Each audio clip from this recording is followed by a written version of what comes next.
能力能给我带来业绩。你想啊，我在公司要没有业绩，我怎么站得住脚啊？对不对？第三，得要会带团队，懂管理，顺便给我当老师教教我。第四，很重要，也是非常重要的一条，就是忠诚，对我绝对的忠诚。没了，没了。江大脸，你这简直就是在找一个大内总管呀，还得是9000岁的那种。我倒是想找个9000岁，可是这种特殊人才我哪儿找去呀OK，no problem， 我一会儿到学校就帮你问，挖地3尺给你找出来。？Love you。我跟你讲啊，你要找不到我掐死你！你放心，你不会是想这么一块蛋糕就把我打发了吧？我要吃大餐，必须的呀！上海高档餐厅任你选。要不然我送你个包吧？好呀好呀好呀！什么牌子的？必须得1线大牌才能配得上你呀！我靠！啊！别！怎么了？那个老外，哪个老外啊？哎，别盯着，万一被他发现了怎么办？不是谁呀？我准备撩他。大色鬼，谁都撩。干嘛的呀？我学生啊，你准备搞师生恋呀？师生恋又怎么了？我们都是成年人啊！我跟你讲，这个老外在一家外企当人力资源总监，那口牙又白又齐，一看就是个有钱人。那去打个招呼喽。不是有什么好躲的呀？呀，我这不是没化妆吗？大姐，你嘴都那么红了，没化妆。你不懂。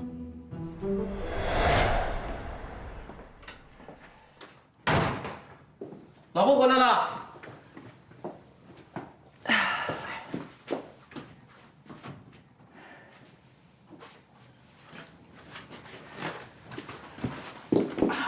老婆辛苦了。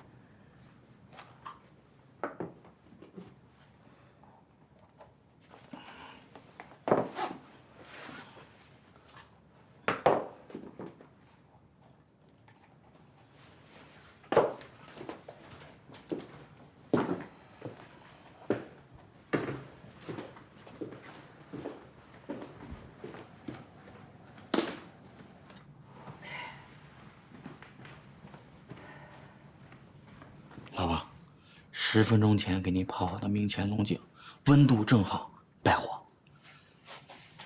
我去看看锅里的菜啊。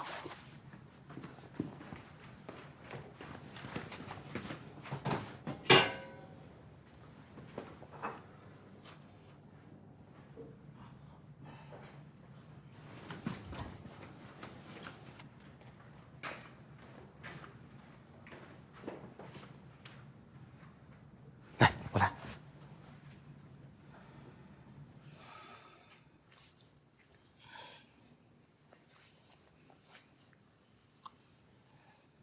今天回来这么早，是不是心情不好啊？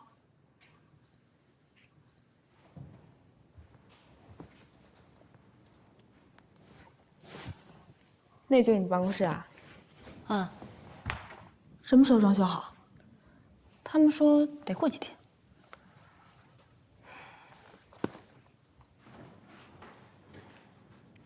那间呢？哦，那间装修好了。那为什么不能去那里办公啊？他们说那是给未来高级合伙人的，装修风格不一样。他们说，你也真够能忍的。那我不忍怎么办呀？公司一个我自己人都没有，想吵架都没人帮忙。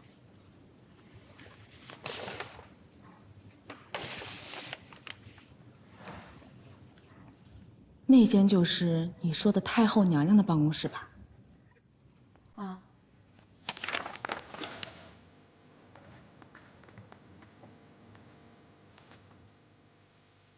他人呢？我怎么知道？我一下午都没看到他。他出去都不跟你这个总裁汇报一下的吗？拜托啊，我这总裁是假的，别的是他了，找那些实习生也不会跟我汇报的，想什么呢？可怜的宝宝。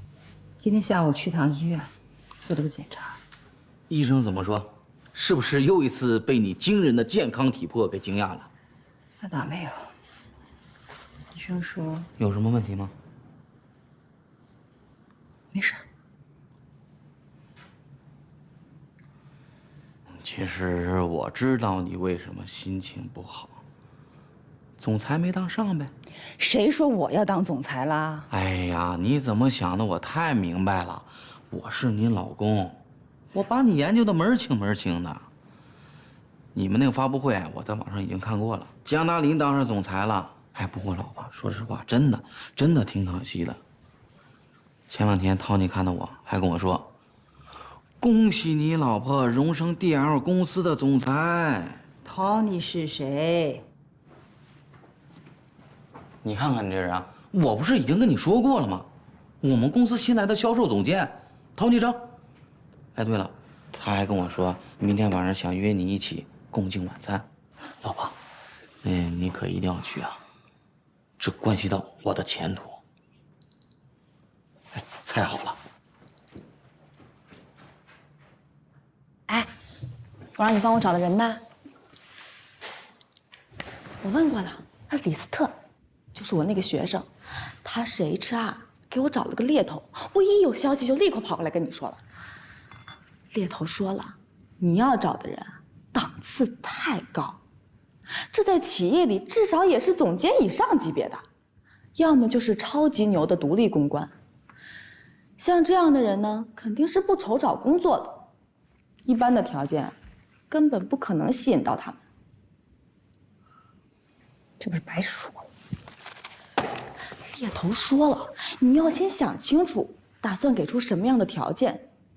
想挖这样的人，给出的条件必须有足够的诱惑力，不仅仅是给钱、给头衔、给期权，最重要的是，你要给人家梦想。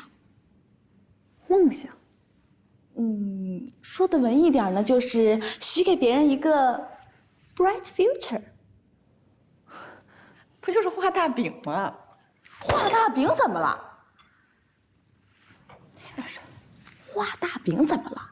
反正你要想好了，打算付出什么样的代价，根据你提供的条件呢，猎头再去找人。哦，对了，猎头还说了，谈这样的人必须老板亲自上，必要的时候还要声情并茂、声泪俱下、情景交融、死缠烂打。要不要以身相许啊？看情况了。各温滚。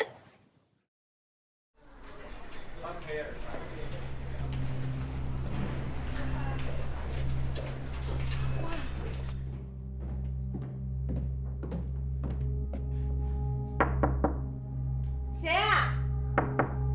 来了。阿姨，您来了。帮你在啊，达林宝宝，你快一点，你妈妈来看你了。不用叫了。是这样，我跟琳琳单独有几句话，你看。懂了。正好我们晚上还没吃饭，我出去买点夜宵啊。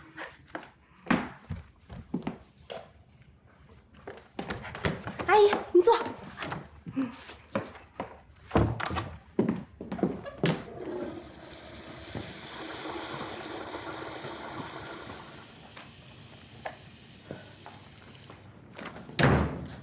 妈，这么晚你过来，有事我回去就行了呗，打电话说也行啊。电话里说不方便，我必须当面跟你讲。又出什么事了？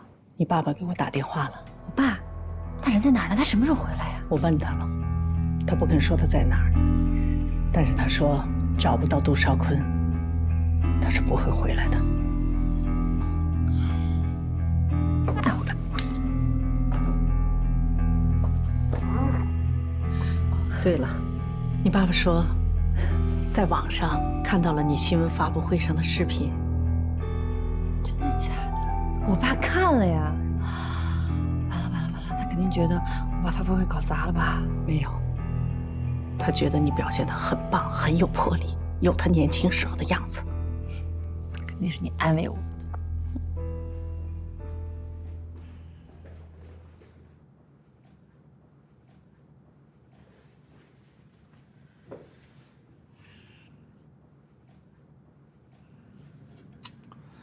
哎呀，这个姜远鹏啊，就是个现代版的活刘备，说走就走，一点责任都不负，然后还来了个托孤，现在给你留下个阿斗。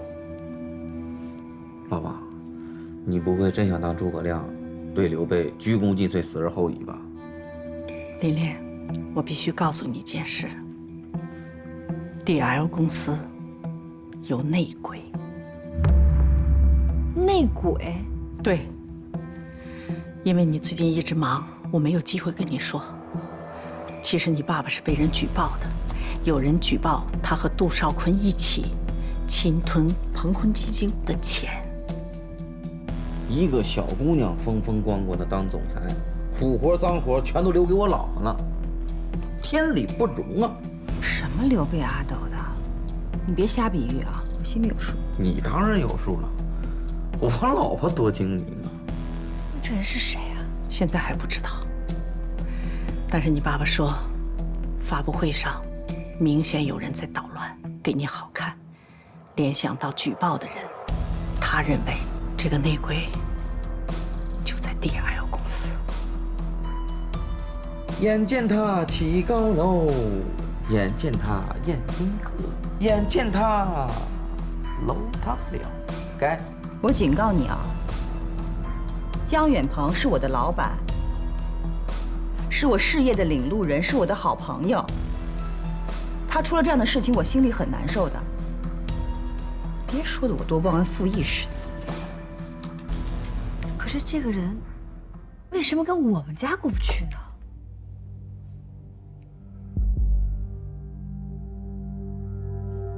但是知道你爸爸和鹏坤基金关系的，仅限于 DL 公司的几个合伙人。所以琳琳，我今天来就是要提醒你，从现在开始，你睁大眼睛，看清身边所有的人。演的真像。哎，老婆，你是不是自己把自己都骗了？你什么意思啊？你到底想说什么？我能有什么意思啊？咱们俩是夫妻关系，不是老婆，商量商量，你跟我就别在这儿演了吧。你是不是听到什么风言风语了？那这看来整个陆家嘴的人都知道，只有你不知道是吧？现在外面都传呢，说是姜远鹏被约谈，是因为被人举报了，而举报他的那个人呢，就是你，我老婆司明镜。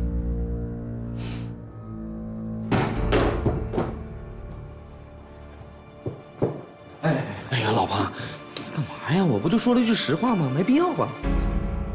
我不想看见你。晚上睡客厅。好，我睡客厅，但是你别忘了明天的晚饭啊。Tony是我顶头上司，都定好了，老婆，千万别让我下不来台啊！看心情吧。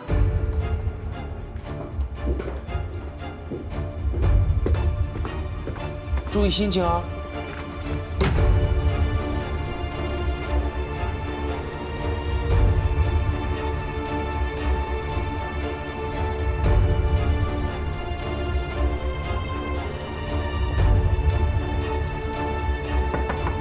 我回来了，可以进来吗？大领导吗？小龙虾，快吃了吃啊！哎，阿姨呢？走啦。你不会是跟你妈吵架了吧？跟你说话，你倒是吱一声，到底怎么了？邦妮，我让你帮我找的人，你真得快点儿了，我现在很需要人帮忙。像曹女士这样的情况，一味的想用舆论把事情搞大，那结果很可能就变成，即使你战胜了你的雇主，赚到了一些钱，未来不可能再找到工作。所以我的结论还是那4个字：理性对待。今天我们的节目就录到这儿，感谢各位嘉宾，感谢到场的观众朋友们，谢谢。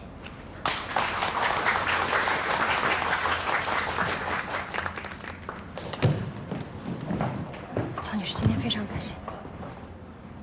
哲哥，怎么了，楚妹？下个月我开一档新节目，有没有兴趣来客串一下嘉宾？没有兴趣。去，真没兴趣。去。你的节目我当然得去支持了。你也不问问什么节目？你的节目当然没什么好节目了。告诉你，相亲节目。相亲节目？来吗？真的假的？真的啊。逗你呢。就算是请你当嘉宾，那也是点评嘉宾。哎，我的策划案帮忙改一改。我不识字儿，你不是不知道。今天晚上就要。得嘞。魏哲，请留步。钱总，我就开门见山了，有没有兴趣来我们公司？哎呦，您那庙太大了，我哪敢去啊？那您看，我们公司什么都好，就是危机管理这一块有点弱，遇到客户就会三长两短，就容易抓瞎。所以啊，急需你这样危机公关专家。只要你肯过来，条件你随便看。钱老板，您这是先下手为强啊！丁总，好久不见啊！好久不见，越来越漂亮了。谢谢谢谢。丁总，瞧你这话说的，我这是真心诚意的邀请魏哲来加盟。那可就要公平竞争了。魏哲，下周有没有空？我想请你到公司来。你的实战经验丰富，我想请你给我的员工上一上危机公关的课程。太荣幸了，太荣幸了！下周，路易斯，在这儿呢。下周咱们下周的时间已经排满了。不好意思，向总，你继续说。实在不好意思。死者杨默，今年31岁，NewFace 网络科技开发部高级工程师，工号005。他是公司的元老 ，NewFace 的当家手游《光环之塔》就是他的团队开发设计的。虽然3年前已经结婚，但上周3才带着妻子去普吉岛5度蜜月，谁知道在度假期间突发心脏病去世，骨灰已经由他的妻子李静柔带回国内。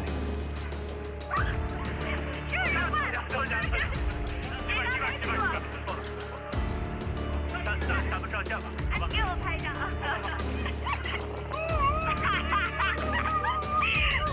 我都在笑你。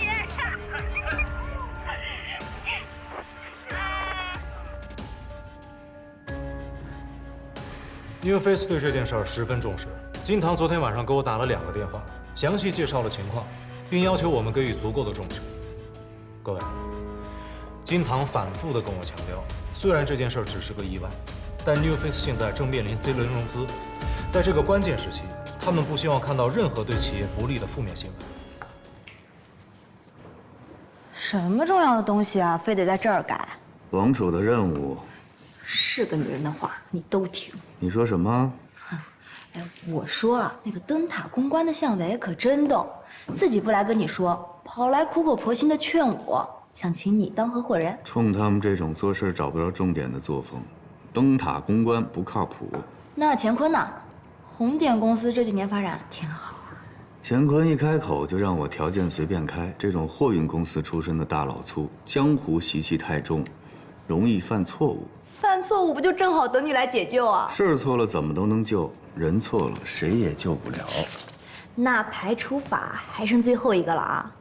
著名美女丁一楠，怎么样？丁一楠的蓝山传媒成立好几年了，每年的营业额90%来自江门集团。我说没猫腻，你信吗？这种靠私下交易生存的公司没前途。家属现在是什么态度？事发突然，李金柔一直忙着给杨默处理后事，昨天才回国，目前还没有接触。NewFace 那边也不确定李金柔会不会提出什么过分的要求，或者做出什么过激的事情来，这些都需要我们提前做好应对预案。好的，情况大家都清楚了啊。老规矩，畅所欲言。江总，啊，说说你的想法吧。我觉得遇到这种情况，应该先找保险公司。那咱们就失业了。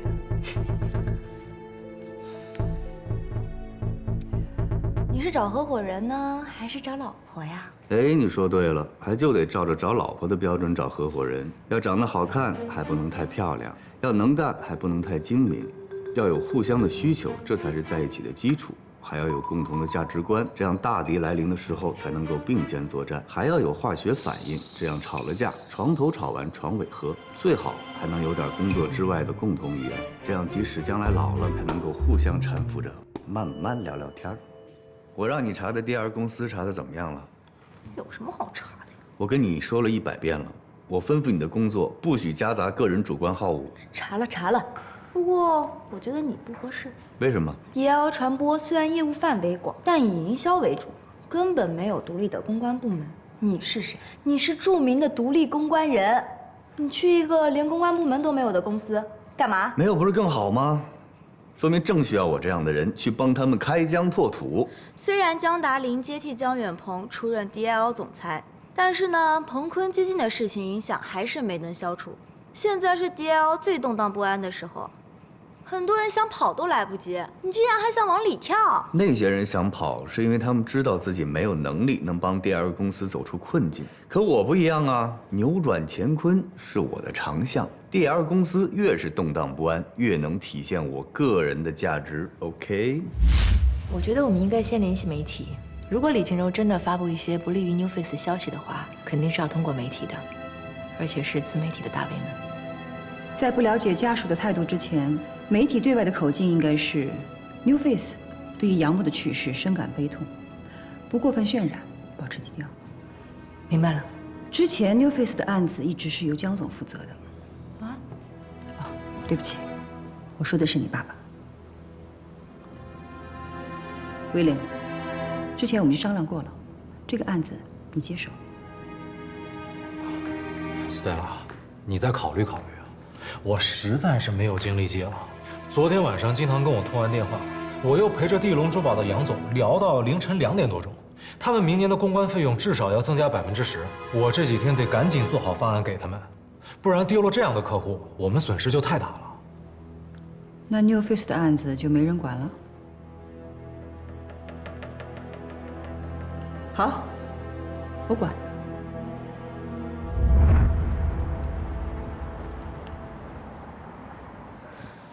您是魏哲魏先生吗？是啊，怎么了？我在电视上见过您，我在这儿等您好几天了，我好不容易才打听到您今天在这儿录节目。我有个事儿想请您帮帮我。什么事儿啊？我是李静柔，杨默是我丈夫。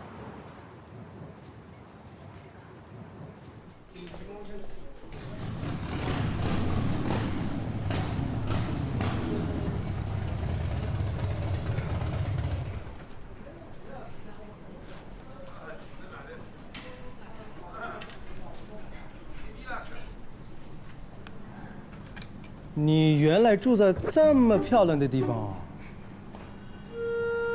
瑞安里，名字很好听。老上海就是这个样子的呀，我从小就在这样的环境里长大。可是上海就是个弄堂里呀。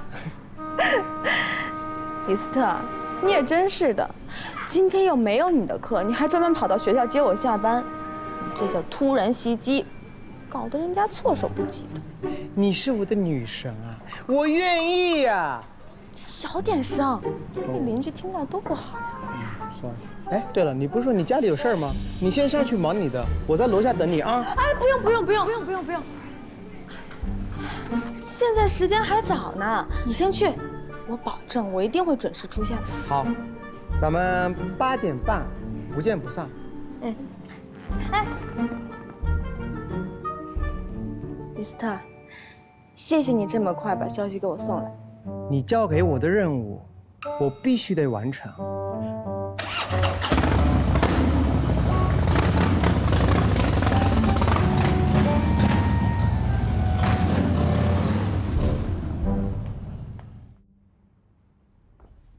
杨默刚进 NewFace 的时候，全公司上下连10个人都不到。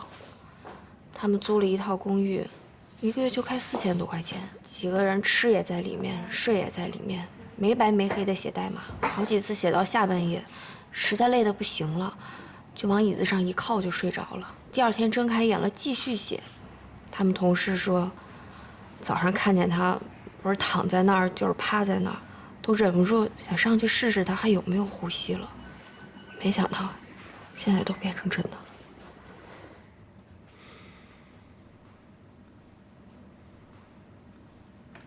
林女士，你找我到底什么事儿？我去过 New Face 公司了，他们说杨默是在度假的时候心脏病突发猝死的，不算因公死亡，不肯赔偿，就给我3个月的工资。杨默的命就值7万块钱，这个我不能接受。他不仅是心脏病死的，杨默是被 New Face 累死的。但媒体新闻明确说明，杨默是在泰国普吉岛度假期间因心脏病突发猝死的。难道这都是假新闻？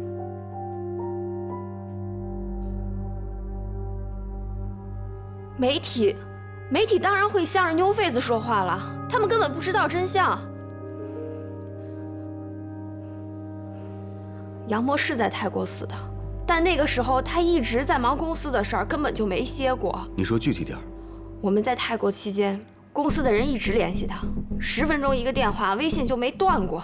我们那哪是度假呀？我前后连10句话都没跟他说过。杨默做的游戏，现在每个月光流水快10亿了吧？他为 New Face 卖了一辈子命，给公司挣了这么多钱，公司不能这么对他呀！你说的这些都有证据吗？所有的事情都在我眼前发生的，我就是证据。他们必须赔偿我，杨默不能白死。你跟李斯特说这是你家呀？凭什么呀？你这房子好呀，这跟你在余庆坊住的房子有什么区别？都是这种老房子啊。老房子跟老房子区别可太大了。你这是老式洋房，我那是老式贫民窟，能一样吗？再说了，我可不想让李斯特看见我住在那种破弄堂里面。那之前那个尼克不是也都去过你家吗？尼克能跟李斯特比吗？李斯特可是骑哈雷的，这舍得花几十万买辆摩托车的人，跟花几十万买辆汽车的人，档次能一样吗？而且，你知道李斯特今天晚上请我吃什么吗？不知道。米其林3星。3星怎么了？今天晚上是我跟李斯特第1次正式约会，这男女之间的第1顿饭呢，就代表着你在那个男人心中的分量。哎，咱们上大学的时候啊，一个男的追你，第1顿饭请你吃快餐，那没什么，因为他1个月就那么一点生活费。但是工作以后，一个男的追你，第1顿饭还请你吃快餐，那就必须跟他翻脸了。太武断了吧？那万一人家是心地善良、积极上进呢？吃便宜点挺好的呀。你说的这些都是非常好的品德，但是这些都掩盖不了他的致命缺点。什么呀？要么没钱，要么小气，二者必占其一。歪理邪说。你和 New Face 的官方声明，或者说媒体报道，在杨默的死亡认定上有分歧。是的。所以你希望 New Face 给你更多的赔偿。是的，是的。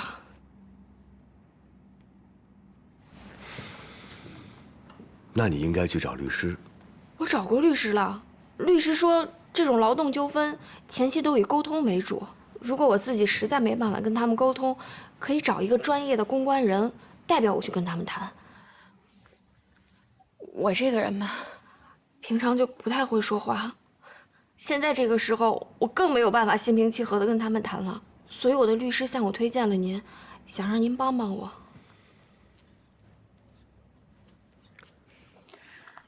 那您是希望魏先生代表您去和 New Face 谈判？那您对赔偿金额的预期是多少？当然是越多越好了。杨默的命不能只值7万块钱吧？那律师有没有说过，如果谈判达不到您的预期怎么办？搜集证据，打官司啊。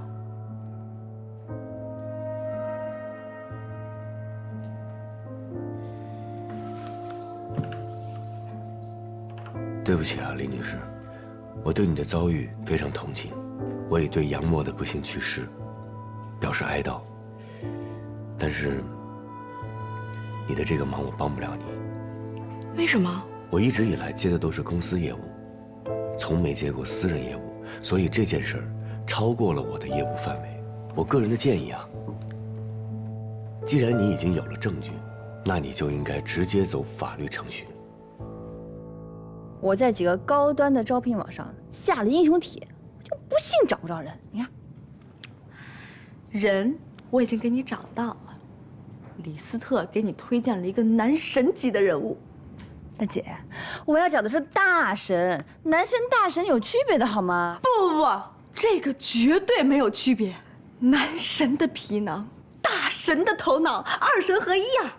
真的假的呀？我骗你干嘛呀？本来李斯特跟我说了，我也不相信，结果我上网一查，不服不行呀！沪上公关界就没有不认识他的。据说他跟所有大的公关公司都交过手，包括你们 DL， 人家就没有败绩。而且他还建立了一套自己的公关法则，叫什么？我给你看看啊。有了，客户至上，利益最大，主动承担，真诚沟通，速度第一，简单有效，主次分明，理性冷静，诚实守信，遵纪守法。谁呀？魏哲。老大，自从跟了你，我这良心也渐渐一点一点消散了。可你这一次面对的是一个寡妇啊，多可怜啊，太残忍了吧？李静柔是想讹钱，杨默心脏病突发猝死是有泰方医院证明的 ，New Face 最多给他一些丧葬补助，这是黑白分明的事儿。可李静柔刚才说有证据啊，杨默是被 New Face 给累死的。他说你就信啊？李静柔是自己在提要求，然后自己再给自己作证，这不是举证，这是街头吵架。我又不是居委会大妈，这种案子我断不了。再说了，我也没必要平白无故的得罪 New Face 这样的大公司。可我还是觉得她太可怜了。可怜吗？麻烦你以后看人长长眼。丈夫刚刚过世，你看她，目光坚定，气定神闲，像是悲伤过度的样子吗？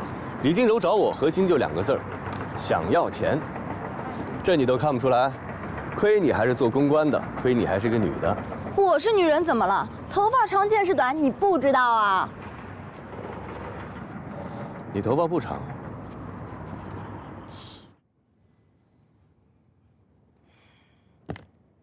这个不行。为什么不行呀？我说不行就是不行。他就是那个在消防通道帮人接生的那个男人，这不挺好的吗？乐于助人呀！你记得我上次喝醉了吗？在酒吧帮我付钱的也是他。这说明他不仅乐于助人，还慷慨大方。关键他是个花花公子啊！你想啊，在酒吧随便搭讪一个女孩子，还赖着让我还他钱，这是什么？这叫居心不良。最重要是他明明认识我，他装不认识，这叫什么？这叫居心叵测。不至于吧？说不定人家就是想泡你呢。泡我？那更不行了，想什么呢？你这是找合伙人，又不是找老公。再说人家还见义勇为呢，这人品是过硬的，私生活就不要太计较了啊。话是这么说没错，但是合伙人的位置也很重要，好吗？第一要有道德，第二你得讲底线呀。你是选3好学生呢，还是选居委会好大妈呀？还道德底线？你要是觉得不方便呢，我可以去帮你谈。哎，别给我找事儿啊！江大林，我可告诉你，这个人要是再不行，那就真的没有人了。李斯特可跟我说了，魏哲那是全上海公关界的独一份呀。根据我们小丽氏奶粉的品牌特性，我们 DL 做了以下的推广策略，聚焦的目标就是新生儿的妈妈和准备生育孩子的父母身上。它的区域锁定在北上广深以及经济发达的区域或者是沿海城市。它的内容就是在于新品上市的预热，针对目标群体引起的品牌关注度。世界，那就是网络活动，配合硬广以及多媒体平台的传播。说到多媒体平台，那么我们要选择一些高端的媒体平台，包括女性平台、儿童平台以及时尚的纸媒和电视平台。Stella， 我刚讲完，感觉还可以，就是不知道民事公关使了什么花招。本来是他们先讲，我们再讲，结果现在掉了个个儿，我们先讲。你心态好一点嘛。民事公关本来就是飞扬集团的老供应商，你别忘了，咱们是来抢生意的，所以在奖标的顺序上让他们占点便宜也正常。你有底我就有底。再说咱们这个创意方案，我就是让他200米，他也跑不过我。你有信心就好啊。我这突然有事儿，先挂了。OK， 拜。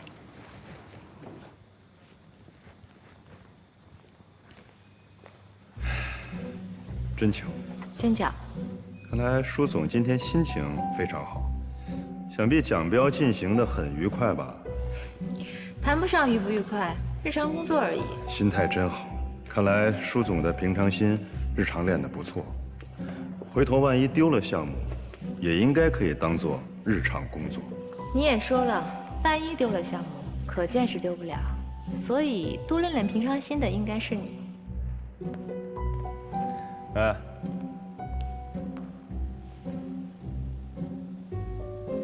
有时间一起吃个饭吧。有时间再说。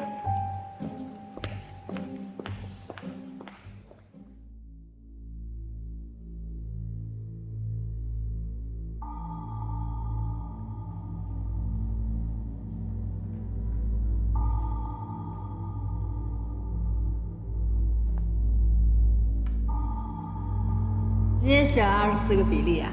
比利比利。一个女孩一个人在这喝酒，感情问题啊？说了你也不信。就算是有24个我，到最后还得自己去面对。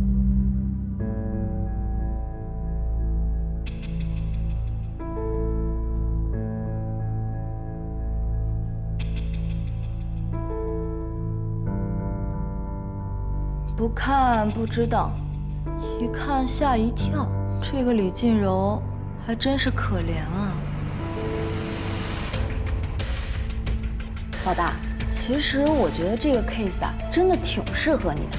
你看啊，你本科是学传播的，研究生又是读法律的，正好李静柔既需要公关，又需要法律援助。我看啊，这个案子你就接了得了。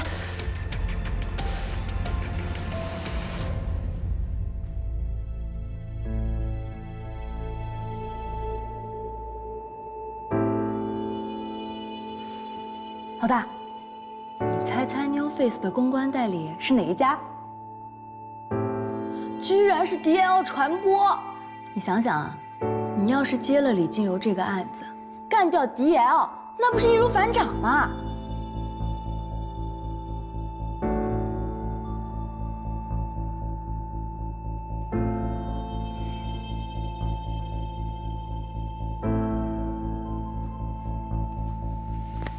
路易斯，过来。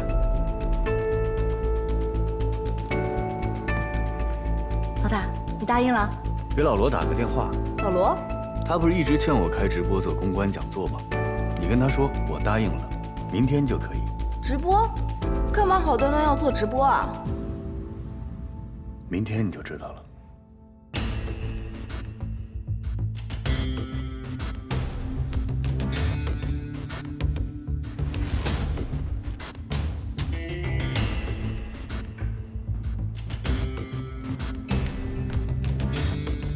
请喝水，谢谢。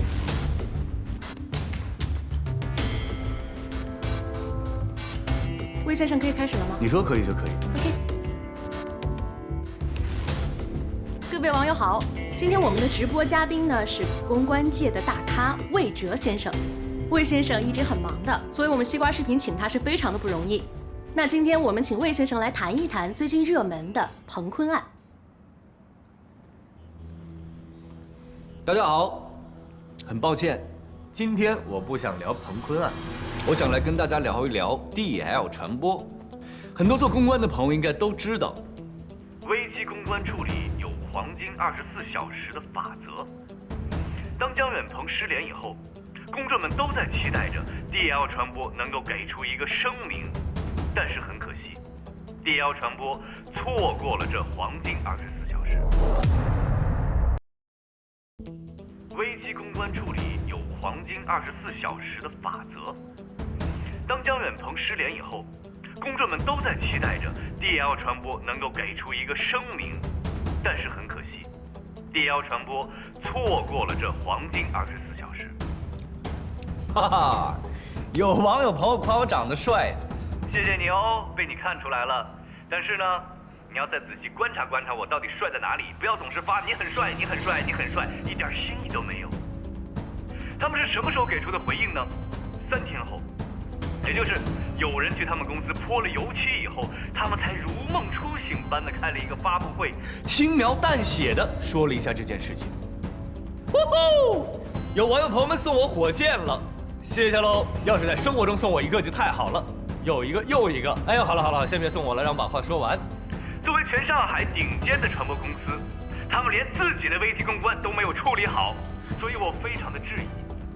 DL 传播到底有没有一个专业的危机公关团队？有网友说没有。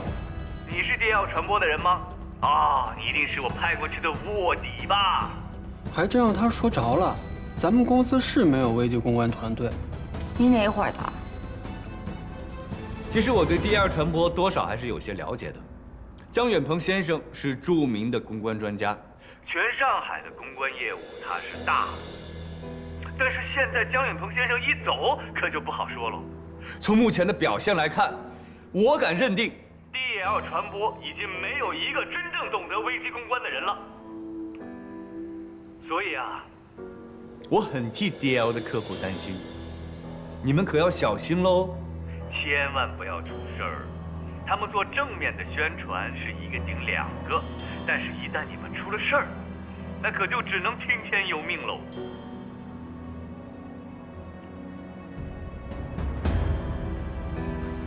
新总裁，还是不说了吧，他跟他的父亲没有可比性。我招你惹你了？朋友们很执着啊，非要让我评论2句啊。好吧，那我就勉为其难的说2句。姜达林总裁，恭喜你，你成为了第一个在发布会上当众怒怼记者红极一时的公司老板。你的表情包我也存了，非常的好笑，吃瓜群众看得很开心啊。但是姜达林总裁，你别忘了，你开的是一家传播公司，传播靠的是什么？靠的是新闻，靠的是媒体。而且我也相信，那天去到发布会现场的记者们，一定多数都是有意相助的。但是一下子都被你得罪光了，你将来再遇到任何的危机，谁来帮你呢？当然了，我们的姜达林总裁是可以任性的，但是我对你的任性只有6个字儿：你高兴就好。叶先生，这是5个字儿。啊，你高兴就好啊，这不6个字了吗？这下有好戏看喽！你还嫌事儿不够大？你根本什么情况都不知道，凭什么说姜达林任性？你根本什么情况都不知道，凭什么说姜达林任性？我认为，姜总裁一定没有听说过公关界的一句名言：公关的一半是新闻。就你懂是吧？DL 传播有自己的危机处理策略。至于那些媒体，姜达林总裁不过是说出了他的看法，也许他情绪有点激动，但对于一个第一次开发布会的人来说，你是不是应该多一点宽容，少一点刻薄？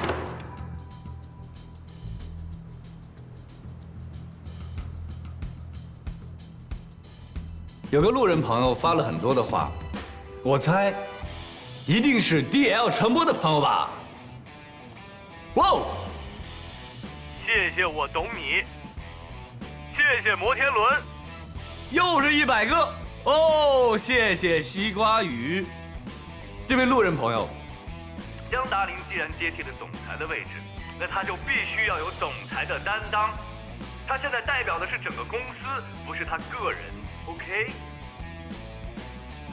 哼，有人觉得我不够帅，我猜你一定是个男的吧，哥们儿。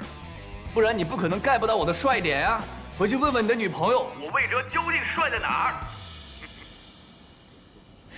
自恋。那即便如此，在你根本不知道幕后故事的情况下，不应该轻易就说别人是任性吧？我们每天要看很多的新闻，读很多的微博，在朋友圈会看到很多的图片。你敢保证你一定知道背后的故事是什么吗？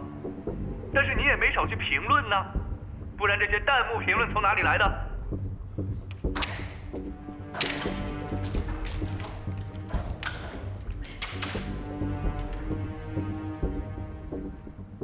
如果由我们来做小力士奶粉这个项目，我有信心能够在最短的时间内将销量提高。像我们 DL 这样愿以销量作为考核指标的营销咨询机构，说实话，在业内已经不多了。对不起。我最想不通的就是，作为一家业内知名公关公司的总裁，他似乎连最基本的公关常识都不知道，就鲁莽地开了发布会。看看这个。我也很想知道，究竟是江达林没有准备到位，还是他的心太大，根本不屑准备？就是想让别人看你的笑话吗？一针见血。与记者为敌，就是会成为舆论公敌。这人是不是来碰瓷的？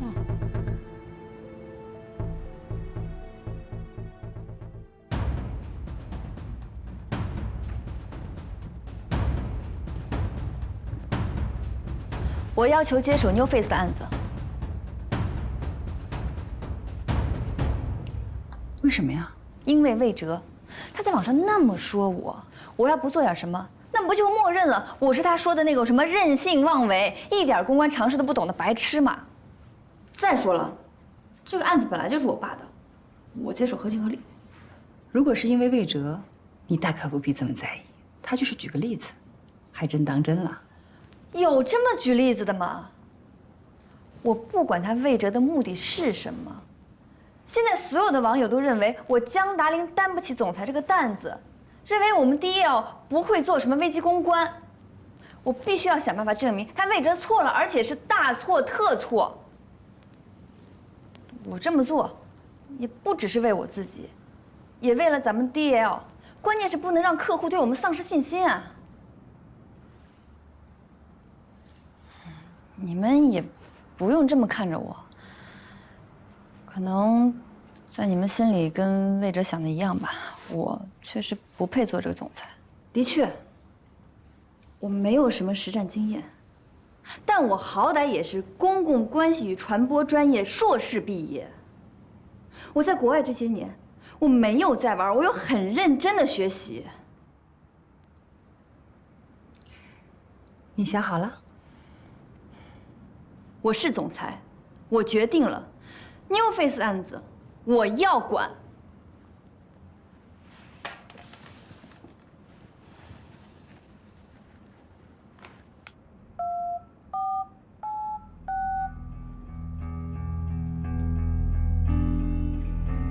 William，New Face 的案子你交给江总，15分钟，所有资料准备好，送到会议室。谢了。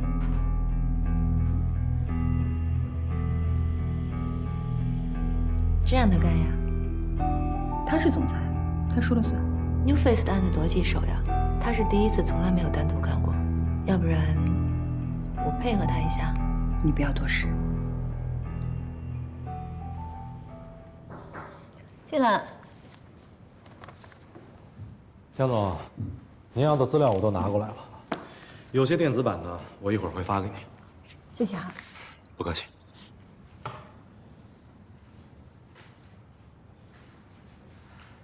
江总，为你好啊，有几句废话，不知道当讲不当讲。说吧。你先看看财务报表，第2张。哦。这儿。New Face 欠了我们100万啊！是啊，都欠了半年多了。New Face 一向是喜欢拖欠账款的，以前也这样，每次非得你爸亲自打电话过去催，他们才能跟挤牙膏似的挤一点过来。他们凭什么欠钱不还啊？这个甲方呀，拖欠账款的理由五花八门多了去了，人家也不说终止合同，就是不断的挑毛病，有事儿呢还继续找我们。为了后面的生意，我们就只能忍气吞声的做下去。现在好了，有您亲自出马，这100万一定能要回来。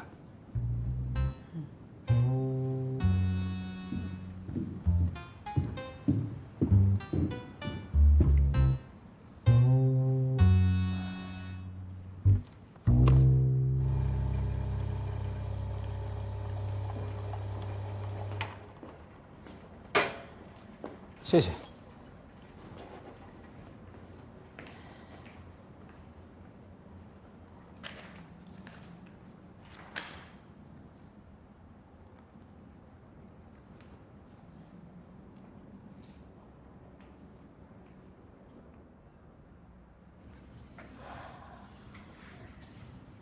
New Face 欠我们100万的事儿，江总知道吗？我刚跟他说。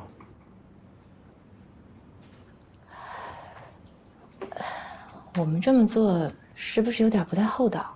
不是我们不太厚道，是他自己哭着喊着非要干。他自己哭着喊着非要干，那是因为他无事可做，现在就这么晾着他，总觉得有点像欺负人似的。我觉得这个事儿啊，你应该去跟 Stella 说。那行政归你管吧，办公室的装修能不能催他们快点 ？Stella 说了，不急。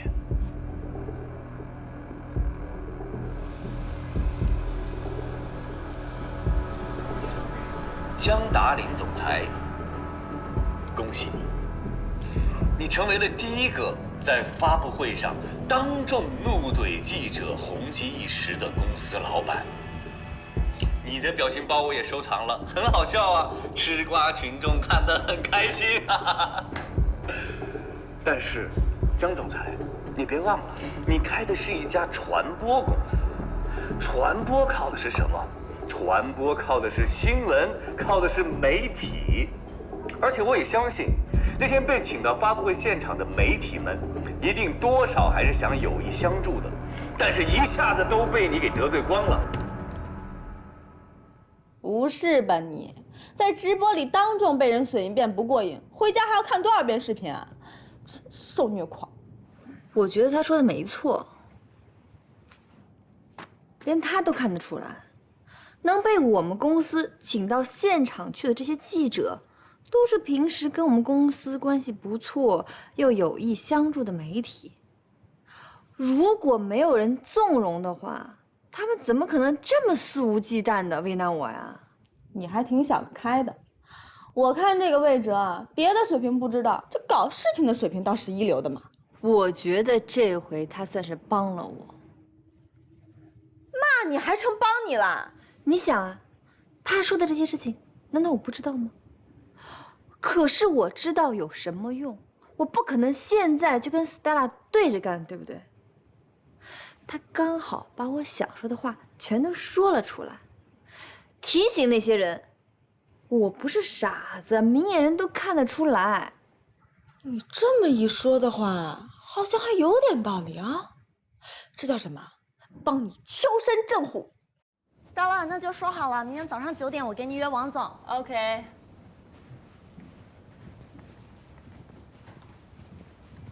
舒总，明天见，拜拜。舒总，明天见，拜。怎么啦？刚才聊了半天了，还没吩咐完吗？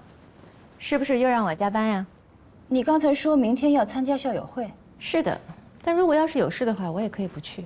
不，你得去。怎么了？据说参加校友会能够找到爱情，你需要爱情。爱情，好奢侈啊！我已经不是小姑娘了。找到爱情并不难，心不能老。一点点苯己乙胺，一点点多巴胺，再加上一点点肾上腺素，就能够找到爱情。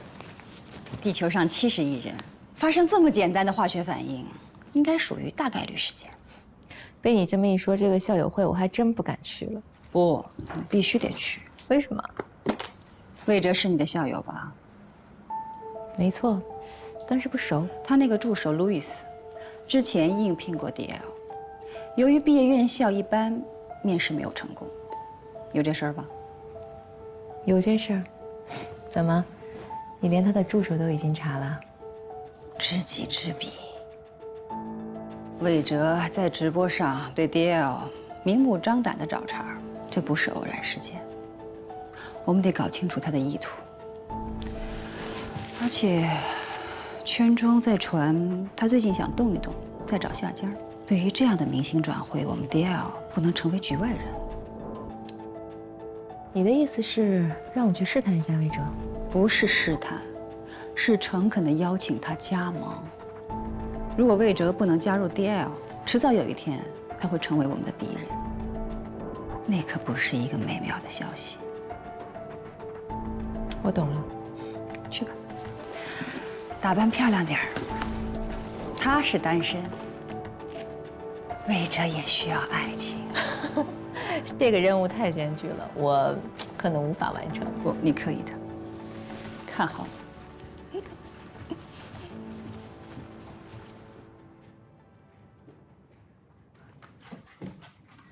帮你呀！哎呀，我给你准备个礼物，给你了。无事献殷勤，非奸即盗。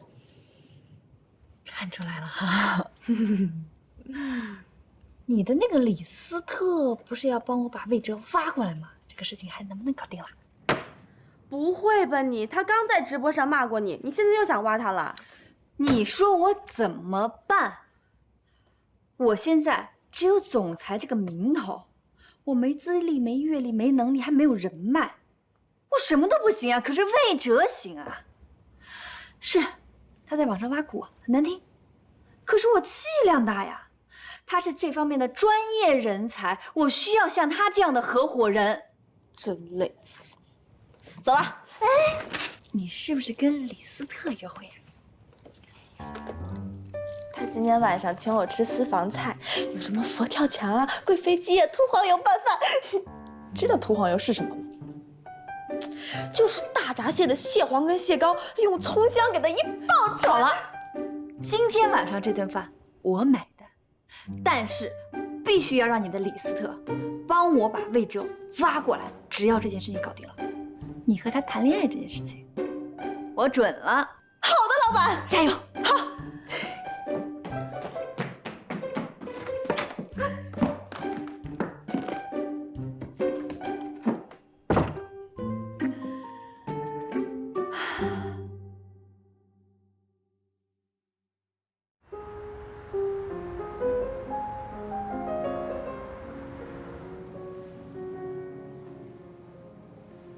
美女你好，请问你是哪一届的？传媒学院04级的。哟，都30多了，真看不出来。师姐好，我是09的。咱能交换一下名片吗？不好意思啊，我没带名片。没关系。哦，对了，你是做什么的？公关。公关，那你酒量一定很好。3个你也喝不过我。魏哲，不好意思啊。哎。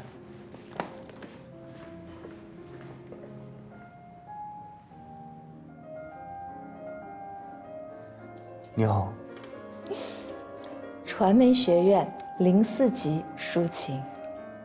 我认识你，我们06级迎新晚会就是你主持的。你可不知道，那会儿我们这些师弟们多仰视你啊！你就是我们心中的女神，你就是我们的校花。师姐，这些年我们这些师弟们没少追你的吧？你可真会聊天儿，一下把我说老了好几岁。现在在哪儿高就啊？你就是眼界太高，我一直都在 DL， 你不知道吗？大公司啊！我问你，为什么在直播上找我们公司的茬？我怕我说实话，一会儿你拿酒泼我。说说看。既然是要做直播，当然得有爆点。你们公司现在这么火，所以我就拿你们开刀了，不好意思。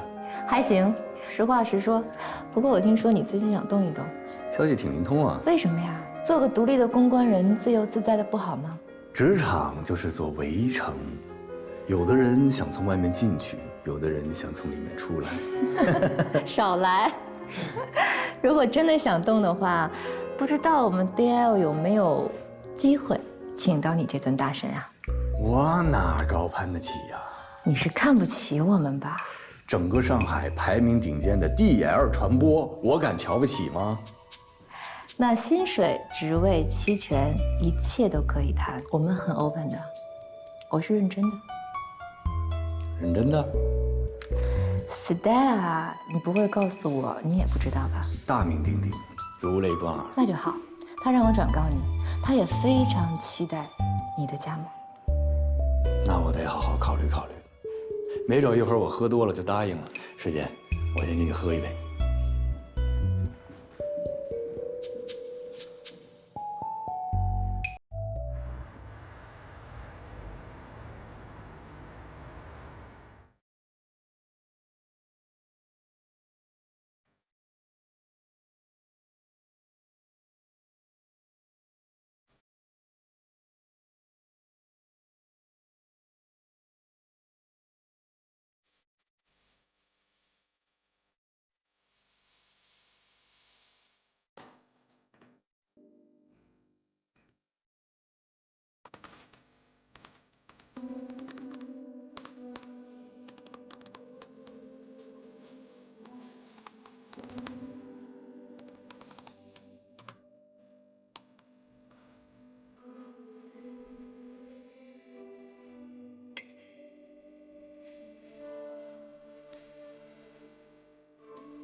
杨默，干嘛呢？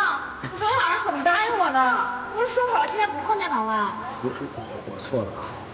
哎，习惯。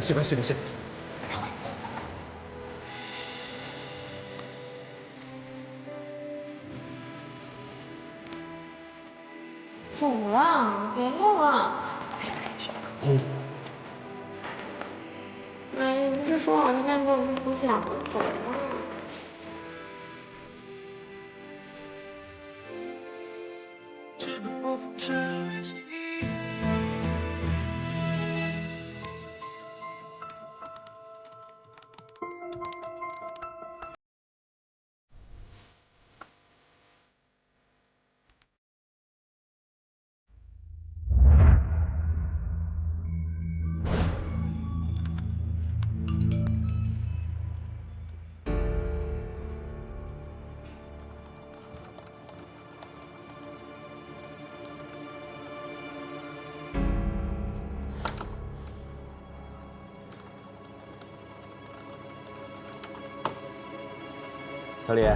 小李，快醒醒！我跟你说，这奶妈不行啊 ，DPS 太弱，奶量大有什么用啊？好歹也得打几下吧。DPS 增加20%，赶快调整。啊，知道了。查总出事了！怎么了？快看手机。杨默他老婆发了条长微博，现在朋友圈都刷屏了。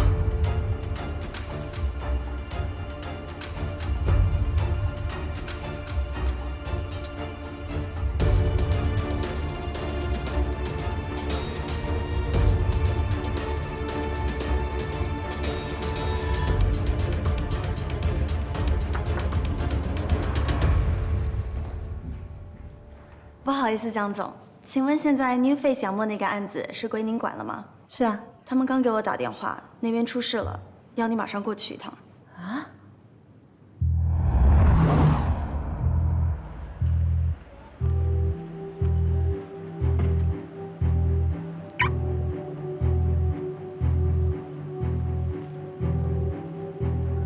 这杨默是在度假的时候发病死的，他连工伤都算不上，他老婆凭什么这么闹？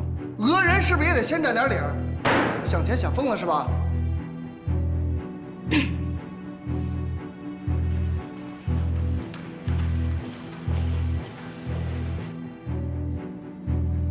红茶，我跟你说，我这个人啊，话糙理不糙，对事不对人。你说杨默对咱们公司有贡献吗？有。他是过劳致死的吗？不是，咱们一码归一码。李静柔的意思是，虽然是在度假，但因为杨默每天晚上都在加班，所以才导致他的心脏病发的。这话不能这么说吧？啊，出门在外连击打几盘游戏，这就算加班了是吧？打几盘游戏就把心脏病就能打出来了，而且之前体检报告里也没说他有心脏病史啊。杨默虽然没有心脏病史，但他之前的体检确实查出他是亚健康。那段时间他总说累。亚健康？哎呦，当今这社会谁不是亚健康？我告诉你，我就是亚健康。你不能说你这亚健康就是公司给你造成的吧？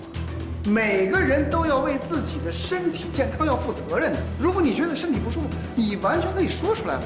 红茶，你是他的领导，你有收获他的请假条吗？我们产品部的人都是拼命三郎，半年也收不到1张请假条。项目紧的时候，就算觉得身体不舒服，也没时间去查一查，挨一挨就算了，没人会说出来。我怎么听你这话阴阳怪气的了？啊，你的意思是公司不准任何的员工请假是吧？我的意思是，杨默的死，公司是有责任的。公司有什么责任？你说这句话才应该负责任。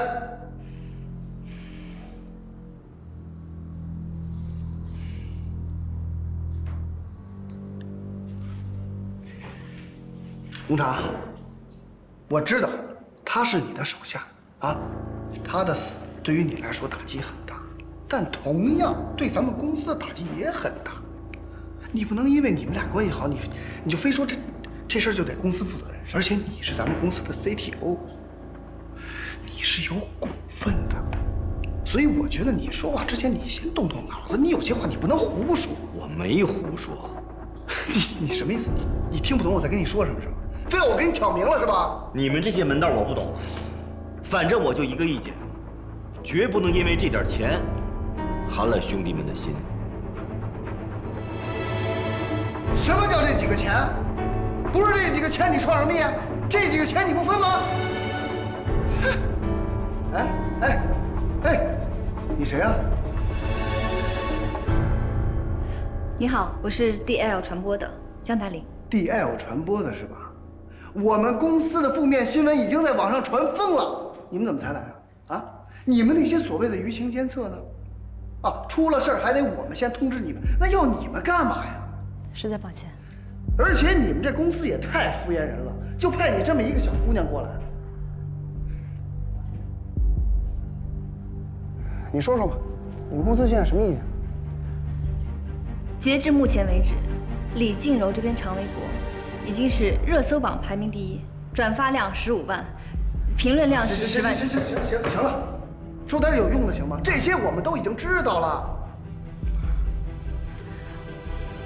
目前最棘手的，不只是李静柔这篇长微博带来的社会舆论，还有我知道贵公司下周就要上线一款新游戏，这2件事情加在一起，对贵公司十分不利。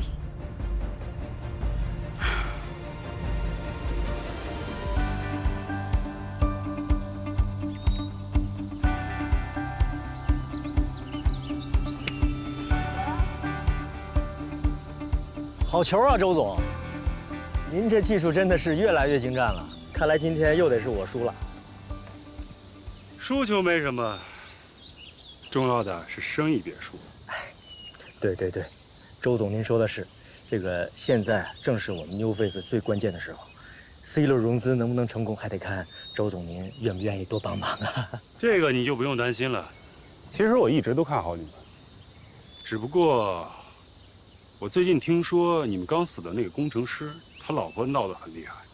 这种时候，后院一定不能欺负。没错。这个周总，我接个电话啊。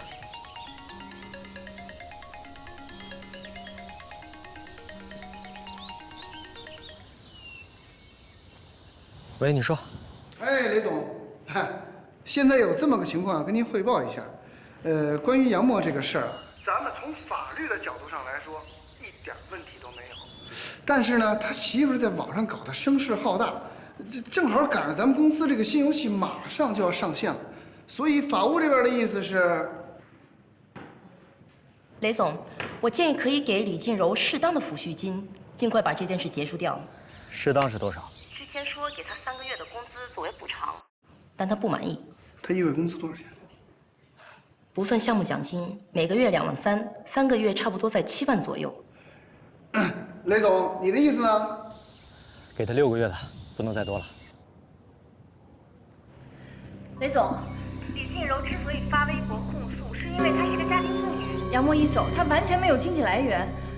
我想，我们出于人道主义的角度考虑，可不可以多付她一些钱呀？谁呀？这是？不，你谁呀？啊，我是DL。谁在这儿跟我讲什么人道主义呢？哎，雷总，嗨，你的意思我明白了，先这样啊。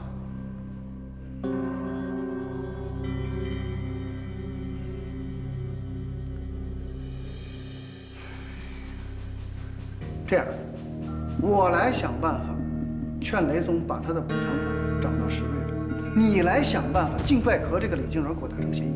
这件事越快解决越好。人家雷总在外边融资打仗，咱们在家里不能给人家添乱。明白。还有你，赶紧让你们公司拿出来一套解决方案来。先给我出一声明，明天早上上班之前，你必须得给我发出来，别光拿钱不办事儿，啊！就这样，散会。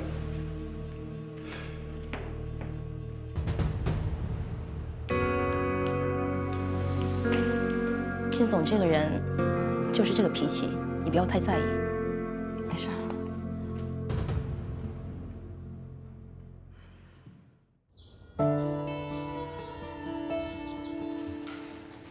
您又来啦？哎，你好。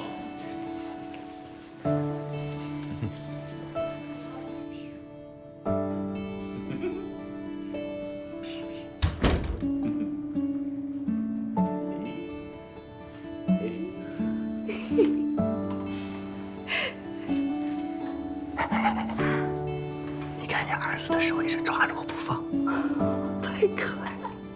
那你就抱抱呗。我能抱吗？当然能了。哎呦，算了，他太小了，我不敢，我怕把他抱疼了。魏哲，嗯，你是不是特别喜欢小孩？以前从来没想过这个问题，这次是我第一次见女人生孩子。怎么说呢？太不容易了。你真了不起，你儿子也真了不起。你最了不起，我还得谢谢你呢。想想挺后怕的。那天在消防通道，如果没有你，我跟我儿子不知道会是什么下场。嗨，别这么说。你看，你儿子一看就是有福之人。那当然。你是不是有福之人啊？魏哲，我跟你说件事儿，我已经给那几个人打过电话了，他们答应我，你有焦虑症这件事儿，他们一定守口如瓶。嗨，你还真把这事儿放在心上了。你不担心啊？开始有点担心，现在无所谓了。就算我堵住所有人的嘴，也改变不了我是焦虑症患者的事实。而且这次耿月的事情也证明了，即便我有焦虑症，也不影响我成为赢家呀。我怎么这么讨厌你这种不可一世的样子？我也是才想明白，要正视问题，才能解决问题。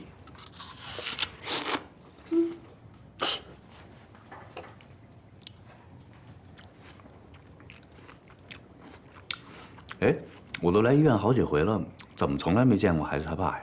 我老公在西藏支教呢，他课程安排的特别紧，所以得10几天以后才能回来。哦，是这样。那我可以替你老公最近经常来看看你啊。你不是来看我，你是想来看我儿子的。哎，你知道吗？外面那些护士他们以为你是孩子他爹。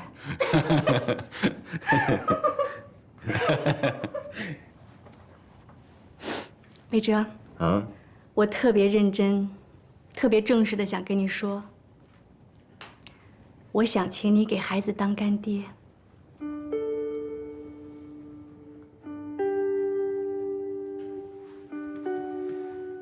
不胜荣幸啊。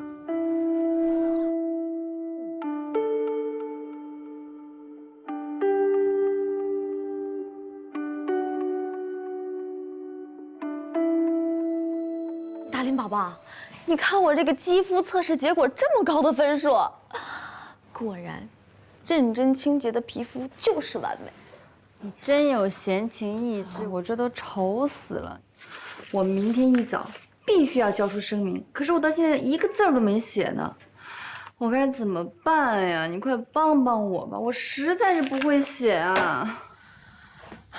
我说亲爱的，我这个人呢，你让我帮你牵个线啊，搭个桥，找点普通资源还行。你现在这可是专业领域的问题，我真没有这个本事。这声明可不敢乱写，写错了那是要负责任的。我知道，所以我也害怕呀。这万一我要写不好了，那我以后在公司还怎么抬起头？网上那篇文章呢，我也看了。这个 New Face 公司特别不占理，都快被网友给骂死了。你知道吗？我跟他们领导说了，让他出于人道主义的份上多给点抚恤金，结果差点把我轰出去。你还劝人家老板人道主义，你也太可爱了吧！行了，你就别笑我了，你快帮我想想怎么办吧。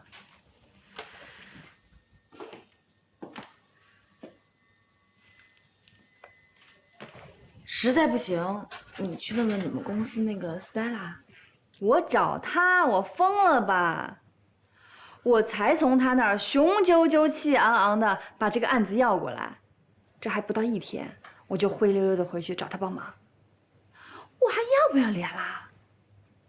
再说了，我们公司的人我一个都不会用的，我可是老板，这点事我都干不好，我以后还有没有威信啊？我怎么管人啊？所以说，谁让你那么冲动啊？就是那个魏哲在网上说我激起了我的斗志。哎，有句话说得好，解铃还须系铃人。你的意思是让我找魏哲？他是最合适的人选呀。你想，他又不是你们公司的，你找他帮忙呢 ，Stella 他们也不会知道，这样你就不会丢面子。而且你不是经常在那个西瓜视频上找各种公关大神的资料吗？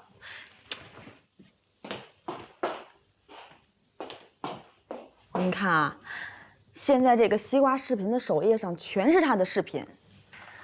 我看啊，现在能帮你的只有魏哲一个人了。抛开别的不说，他的专业能力还是很可以的啊。可是我之前对他态度那么差，愿意帮我吗？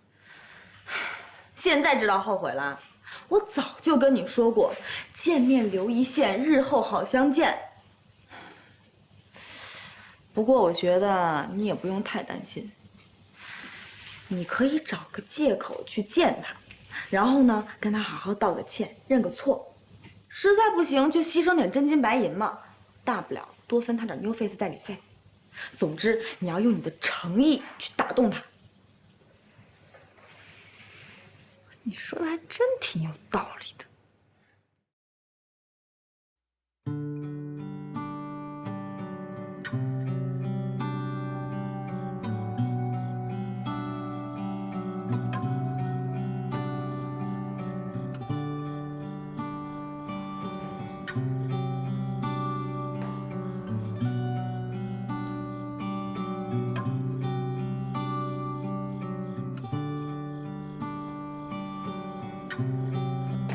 我说姑娘，你在这站了这么久了，你到底在等谁呀？魏哲，你跟他什么关系？女朋友。哦。